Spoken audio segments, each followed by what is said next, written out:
प्यारे बच्चों, अजीज़ तलबा व तालिबात, अस्सलाम वालेकुम वरहमतुल्लाहि वबरकातुहू। जैसे कि आप जानते हैं कि हम सर मोहम्मद इकबाल की जो मशहूर दो नज़में हमारे निसा बहारिस्तानी उर्दू की 11वीं जमात में जो शामिल हैं, चूँकि इससे पहले हमने चंद ही अशार की तशरीह कर पाए हम इसके गज़ल नंबर 1 के। आइए आज हम फिर इसे आगे बढ़ाने की कोशिश करेंगे। क्या सूफी व मुल्ला को खबर मेरे जुनून की, उनका सरे दामन भी अभी चाक नहीं है। कब तक रहे महकूम ये उनजम में मेरी खाक, या मैं नहीं या गर्दिश अफलाक नहीं है। बिजली हूँ नज़र को हो बयाबां पे है मेरी, मेरे लिए शायान खसो खाशाक नहीं है। आलम है फ़कत मोमिन जांबाज की मीरास, मोमिन नहीं जो साहिब लौलाक नहीं है। अजीज़ तलबा व तालिबात, आइए हम इन अशारों की तशरीह करने की कोशिश करेंगे। जैसे कि आप जानते हैं कि पहले 2-4 अशारों की तशरीह हमने करी है। आइए आज हम इसे आगे बढ़ाने की कोशिश करेंगे। क्या सूफी व मुल्ला को खबर मेरे जुनून की, उनका सरे दामन भी अभी चाक नहीं है। इस शेर में अल्लामा इकबाल फरमाते हैं कि मेरे जज्बात की गहराई का अंदाज़ा सूफी और मुल्ला नहीं कर सकते। मेरे जज्बात की गहराई का अंदाज़ा सूफी और मुल्ला नहीं कर सकते हैं, क्योंकि एक तो वो दोनों इस दुनिया की तलब में मशगूल है और ये दोनों खुदा की मोहब्बत से बेगाना है। दूसरे ये कि दोनों हालात हाजरा से बेखबर हैं। उन्हें बिल्कुल इल्म नहीं कि इंसानियत पर किस किस तरह से हमले हो रहे हैं। और तीसरे ये कि अपने अपने खंजरों में बैठकर वो 1000 साल पहले के उलूम पढ़ रहे हैं। उन्हें क्या मालूम कि दुनिया कहाँ से कहाँ पहुँच गई है, दुनिया किन मसाइल में मुब्तला है और उनका हल कैसे मुमकिन है। इसलिए वो फरमाते हैं कि इसलिए मुल्ला और सूफी मेरे बेकरारी को नहीं समझ पाएंगे। मुल्ला और सूफी मेरी बेकरारी को, मेरे जज्बात को नहीं समझ पाएंगे। शायर फरमाते हैं कि जो कुछ मैं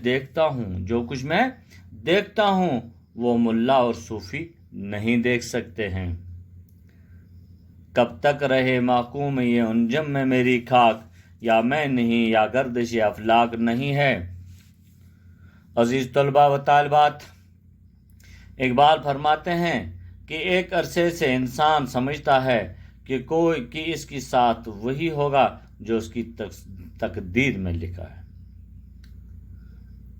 यानी कि इकबाल रहमतुल्लाह अलैह यहाँ पर यह कहना चाहता है कि एक उर्से से, एक ज़माने से इंसान समझता है कि इसके साथ वही होगा जो उसकी तकदीर में लिखा होगा। गोया वो अपनी ज़िंदगी सितारों के ताबिया गुजारने पर एतमाद रखता है। गोया कि वो अपनी ज़िंदगी सितारों के ताबिया गुजारने पर एतमाद रखता है और समझता है कि कोशिश और मेहनत की ज़रूरत नहीं है। यानी कि वो सिर्फ इसी पे भरोसा करता है कि जो कुछ तकदीर में लिखा है वही मिलेगा। लेकिन वो इंसान कोशिश और मेहनत की ज़रूरत नहीं समझता है और वो ये समझता है कि मुझे मेहनत और कोशिश करने की ज़रूरत नहीं है, क्योंकि जो कुछ किस्मत में लिखा होगा अगर वही मिलना है तो फिर कोशिश, मोहब्बत और जस्तजू की क्या ज़रूरत है। क्योंकि इंसान सितारों की तासीर बदल नहीं सकता है। इंसान सितारों की तासीर जो है वो बदल नहीं सकता है। इसलिए सही का इसका कोई फ़ायदा नहीं है। चुनांचे ये नज़रिया जो इकबाल ने पेश किया है कि ये इंसान की जद्दोजहद से रोकता है, इसलिए इकबाल रहमतुल्लाह अलैह ये फैसला फरमाते हैं कि जब तक वो जिंदा है, जब तक इंसान जिंदा है, नज़रिए के खिलाफ जहाद करते रहे, नज़रिए के खिलाफ लड़ते रहे और बातिल अकीदतों का कला कमा कर दें और खुद फना हो जाए। بجلی ہوں نظر کو بجلی ہوں نظر کو ہو بیاباں پہ ہے میری، میرے لیے شایان خس و خاشاک نہیں ہے۔ عزیز طلباء و طالبات، اس شعر میں فرماتے ہیں اقبال رحمۃ اللہ علیہ کہ مجھ میں بجلی کسی خاصیت ہے اور میری نظر بلندیوں پر ہے، یعنی کہ دونوں چیزیں یہاں پر ہے۔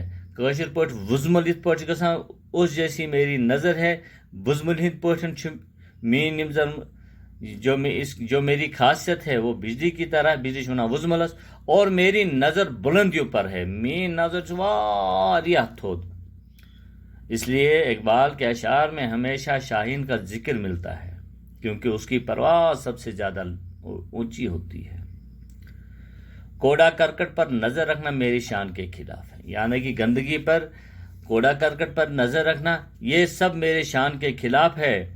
جس طرح بجلی جس چیز پر گرتی ہے اسے جلا کر خاک کر دیتی ہے، اسی طرح انسان غیر انسانی نظام کو پھونک دینے کے لیے پیدا ہوا ہے، اور اسے یہ کام کرنا چاہیے گویا انسان کو اس نوعیت کے بڑے بڑے کام کرنے چاہیے، یعنی کوہ و بیاباں پر نظر رکھنی چاہیے، نہ کہ معمولی بے وقت خس و خشاک پر۔ اور لاسٹ شعر یہ ہے، عالم ہے فقط مومن جانباز کی میراث، مومن نہیں جو صاحب لولاق نہیں ہے۔ اس شعر میں علامہ اقبال فرماتے ہیں، براہ راست قرآن حکیم کا فلسفہ حیات صاف صاف لفظوں میں پیش کرنے کی کوشش کرتے ہیں۔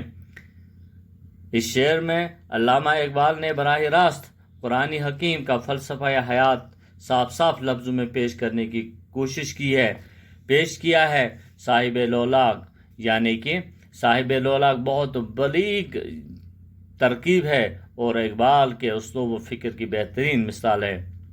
لولاق جو ہے یہ ذات محمدی صلی اللہ علیہ وسلم مراد ہے، اس سے لولاق سے مراد ہے ذات محمدی عربی صلی اللہ علیہ وسلم، یعنی اللہ نے حضرت محمد صلی اللہ علیہ وسلم سے ارشاد فرمایا، اگر تو نہ ہوتا تو یہ کائنات کی پیدا نہ کرتا، تو میں یہ کائنات پیدا نہ کرتا۔ اگر محمد نہ ہوتے تو یہ دنیا نہ ہوتی، اگر یہ دنیا نہ ہوتی تو ہم نہ ہوتے۔ تو یعنی کہ اللہ تعالیٰ نے حضرت محمد صلی اللہ علیہ وسلم سے ارشاد فرمایا کہ اگر تو نہ ہوتا تو میں کائنات کو پیدا نہ کرتا۔ دوسرے لفظوں میں خدا نے اس کارخانہ عالم کو حضور اقدس صلی اللہ علیہ وسلم کی تصدیق میں پیدا کیا ہے۔ اس لیے صاحب لولاق سے مراد ہے حضرت محمد صلی اللہ علیہ وسلم کا غلام۔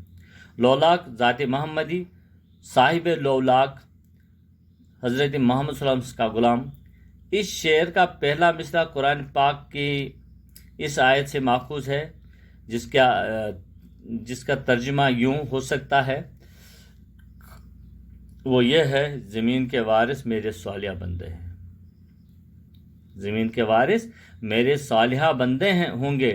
یہ قرآن پاک کی تلاوت کا ترجمہ ہے، ایک آیت کا ترجمہ ہے، وہ یہ ہے اس آیت کا ترجمہ کہ زمین کے وراثت میرے صالحہ بندے ہوں گے۔ شعر کے معنی یہ ہے کہ دنیا صرف جانباز مومن کی میراث ہے، اور مومن وہ ہے جو حضور صلی اللہ علیہ وسلم کی غلامی اختیار کر کے خدا کی زمین کا وارث بن سکے۔ تو عزیز طلباء و طالبات، اسی کے ساتھ ہی یہ غزل نمبر 1 اپنے پورے آب و تاب کے ساتھ ہم نے اس کی تشریح کرنے کی کوشش کی ہے۔ کل غزل نمبر 2 پہ بات کرنے کی کوشش کریں گے، تب تک کے لیے اللہ حافظ۔